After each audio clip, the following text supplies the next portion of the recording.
Pearl Harbor is a historical event that impacted not just Second World War, but also the entire world after it. Why and how did this event happen? And what were the reasons? What were the repercussions? And would things be different now if this event hadn't occurred? Let's find out. Welcome back to Fact Hub channel. The Meiji Restoration, which took place in 1868, put an end to Japan's feudal system, and Japan terminated its two-year policy of isolation in 1853 by opening its border to international trade. Additionally, the industrialization sector experienced a surge because Japan lacked various raw materials, natural resources, etc. Japan began to invade neighboring countries in order to get natural resources, resulting in the First Sino-Japanese War in 1894. The Treaty of Shimonoseki, which was signed during the Sino-Japanese War, gave Japan authority of Taiwan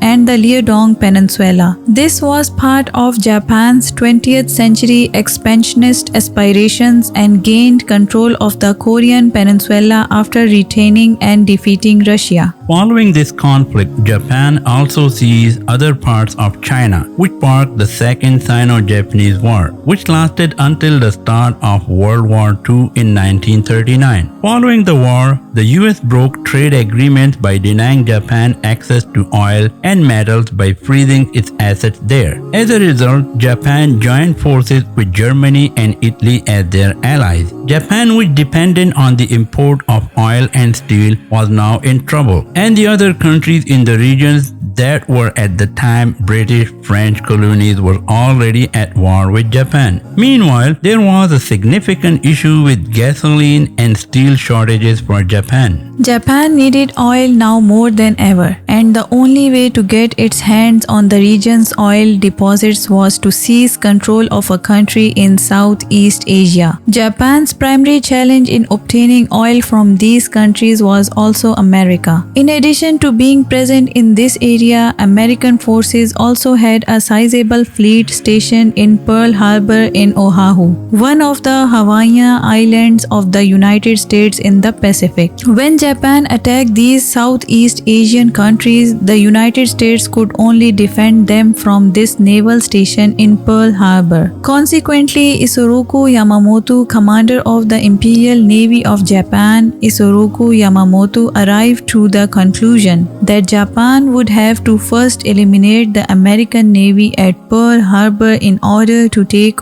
control of these countries. This was a crucial conclusion because at the time of World War II, the United States was a powerful country. Meanwhile, Japan's flirting with the US could prove highly dangerous. In any case, Japan made the decision to attack. About 4,000 miles away from Japan is the Pacific island of Oahu, where this US Navy outpost was based. It was extremely challenging to do. Therefore, Admiral Isoroku Yamamoto decided to launch an air attack. Japanese forces started to get ready for the attack at Kagoshima, where Japan was launching the attack. Even the pilots who were going on this mission were kept in dark about the true target because it was kept entirely secret. The Japanese forces intended to finish the campaign in 3 attacks. In order to prevent the United States from retaliating, they were to destroy all military facilities and aircraft on Oahu Island in the first strike. In the second attack, they were to target the fleet at Pearl Harbor. On November 26, 1941, Vice Admiral Nagumo Shuichi led the third attack, which was to target the fuel storage tanks and military facilities in Pearl Harbor. The Japanese force, which included 2 battleships, 6 aircraft carriers, 400 aircraft and submarines, was headed towards Oahu Island. The Japanese fleet was just 230 miles north of Oahu in the morning of December 7th when the American radar equipment was unable to locate it due to the mountains to Oahu's north. Pilots were originally instructed to assault Pearl Harbor at 6:10 a.m. and 183 aircraft took off for the first attack at that time. The US radar system picks up unidentified aircraft at 7:20 in the morning, but the on-duty officer disregards the intelligence. He believed Those are American aircraft departing from California. Surprisingly, no American planes were conducting aerial surveillance on that day when Japanese planes land on Oahu for the first strike at 7:40 a.m. The commanders opened fire on the pilots at 7:49 in the morning. As scheduled, Japanese aircraft will land in small groups at the airfield on Oahu Island and the naval base at Pearl Harbor at 7:55 a.m. The Americans were undoubtedly on high alert over Japan, but while they anticipated that Japan may attack American forces in the Philippines, they never